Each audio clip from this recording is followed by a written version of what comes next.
Jean-Claude Van Damme. L'audience ne m'a pas encore compris. J'espère qu'un jour, l'audience française, mais je crois que les gars de banlieue, les gars de la rue, me comprennent parce qu'ils ne me comprennent pas, mais ils me sentent. Moi, je suis un garçon qui n'a pas d'éducation, je le dis honnêtement. J'ai quitté l'école à 13 ans, donc j'ai été forcé à demander de ce qu'on reçoit de la nature, ce qui s'appelle l'instinct.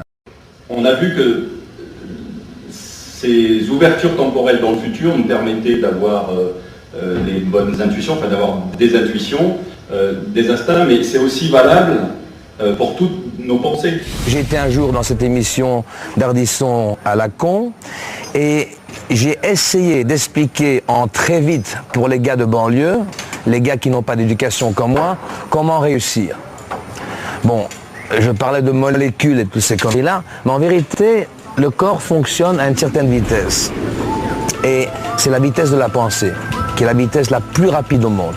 Alors quand tu penses et que tu envoies d'ici, là-bas, dans le futur, une question, et si elle s'accroche et tu as finalement reçu ce vent, cette chose qui te dit je vais réussir, tu n'as plus qu'à te comporter comment cette chose s'est réalisée dans le futur. C'est-à-dire, quand je m'amenais dans un bureau à Los Angeles, et je disais au mec je suis une star, j'avais déjà reçu la réponse avant la question. Alors quand tu te comportes comme une star, n'étant pas une star, tôt ou tard, tu deviens une star. Alors ça, c'est encore plus stupéfiant. Nous sommes une machine à penser, et nous sommes une machine à penser parce que nous avons 3 temps à notre disposition. Si nous n'avions pas ces 3 temps-là, nous ne pourrions pas penser. La pensée n'est pas quelque chose qui nous tombe du ciel. La mécanique est telle que nous commençons à penser, nous ne savons même pas que nous avons pensé. Nous avons commencé à penser que déjà, dans une ouverture temporelle, tout le potentiel correspondant est bâti. C'est donc une conséquence d'une pensée complètement inconsciente. Il faut être conscient dans la vie d'être ce qu'on est. Et moi je suis un mec super, droit, honnête.